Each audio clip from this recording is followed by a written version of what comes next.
Saya masih bersama dengan Duta Besar Jepang untuk Indonesia, bersama dengan Masafumi Ishii.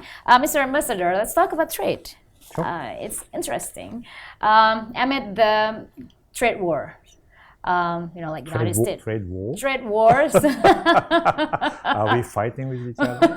Yeah, between United States and China, United States and Mexico, United States and Canada, and then it's including Japan and South Korea.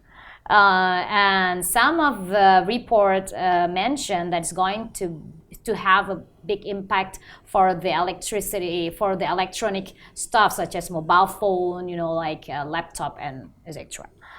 So would you tell us how is the relationship, the trade relationship between Japan and South Korea at the moment?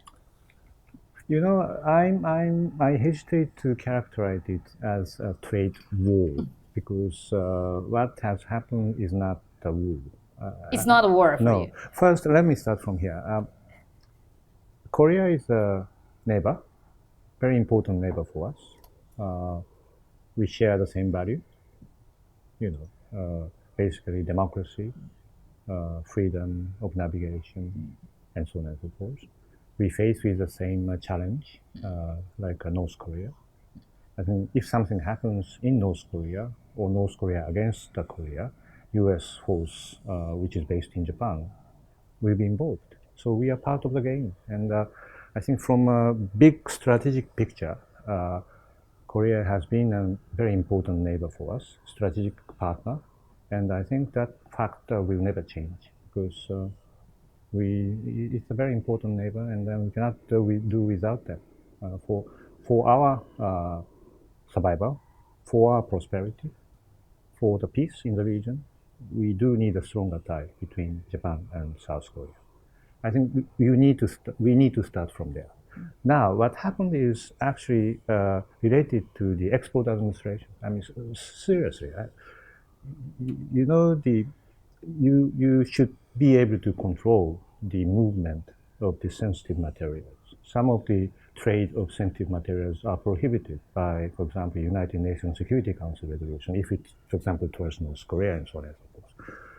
And it is true that we have found a little bit of irregular movement of some of the goods in the past few years involving South Korea. So that is the reason why we decided to change the system of giving permission of the export, rather than giving one time for all kind of permission. We decided to give case-by-case permission for a specific some of the few. Is it a limitation? No, I think it is a limitation in the sense that it may take a longer time for getting permission. It doesn't mean that the export is stopped, because it's only that it takes longer time for giving a permission, clearance for the export. So it's not that it is prohibited. It is that we will apply a case-by-case the sort of assessment of the export of things. So this is actually the export administration issue.